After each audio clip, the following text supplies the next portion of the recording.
Have you ever thought why the market, while moving in one direction, suddenly goes in the opposite direction? Or why, when everyone is buying, the market suddenly turns bearish?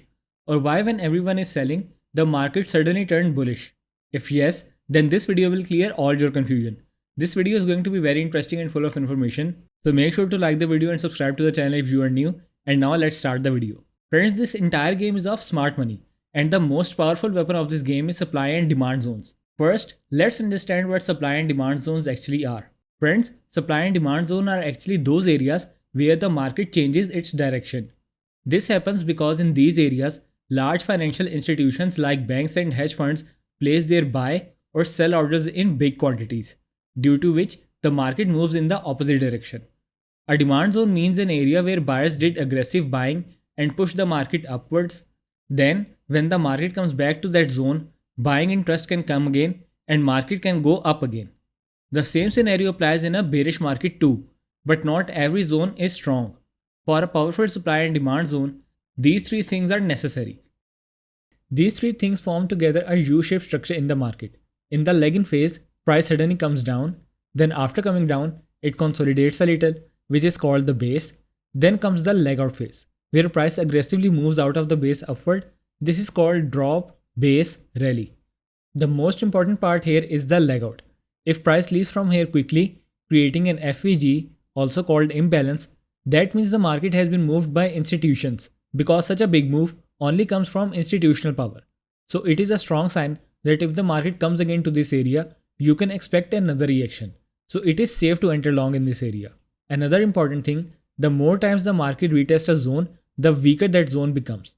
For example, you identified a support or demand zone in the market.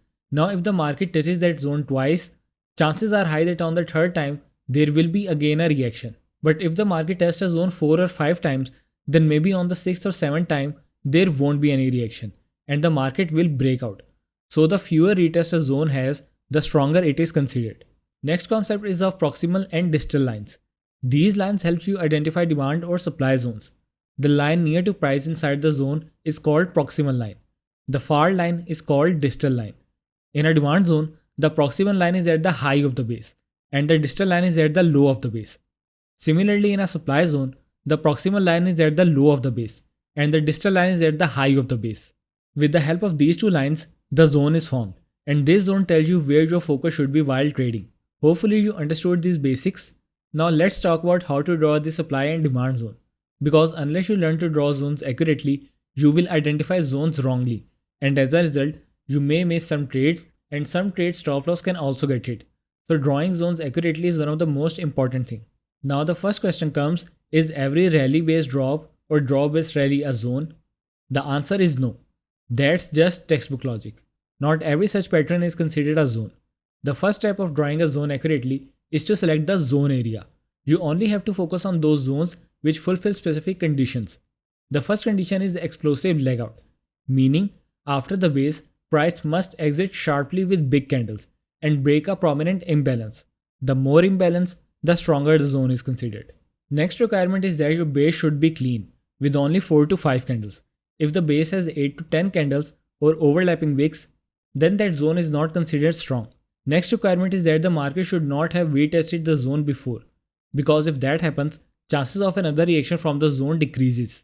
Now in a bullish scenario, to draw proximal and distal lines, you draw the proximal line on the top of the last bearish candle and the distal line below the lowest wick in the base.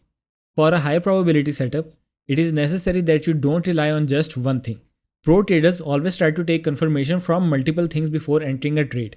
So whenever you trade, keep in mind that the zone should be reacting from a higher time frame, and you should also get confirmation in a lower time frame. Only then enter the setup. Now how can you identify a high probability demand zone? Guys, one way to identify a high probability demand zone is to look out for order blocks. Order blocks are areas where institutions have done heavy buying. After this, a break of structure or change of character is also formed in the market, along with imbalance or FVG being created. And if the market comes again to that area, there are strong chances the market will react again from there, so entering such a setup can be a safe decision. Now, if we zoom out our chart, in this order block, a bullish break of structure has also formed.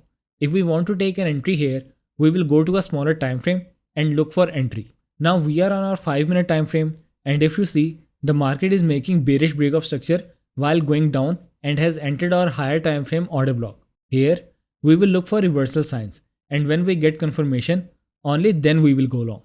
Now we have seen a change of character, which means the market is changing its direction. Now we will place our buy entry at the highest point of the order block and go long. And as you can see, if we had taken the trade here, we would have made a very good profit with a high risk to reward ratio. Next thing you need to keep in mind is that the zone should be unmitigated, meaning the market should not have entered that zone before. If we go back to our 4-hour chart, you can see that the market respected the order block only once, but the second time the market broke through the order block and went down. So you must keep in mind that the demand zone should be unmitigated. So guys, that's it for today. Which topic you want to see next, let me know in the comment section. And if you like today's video, don't forget to like, subscribe and share. See you in the next video. Take good care of yourself.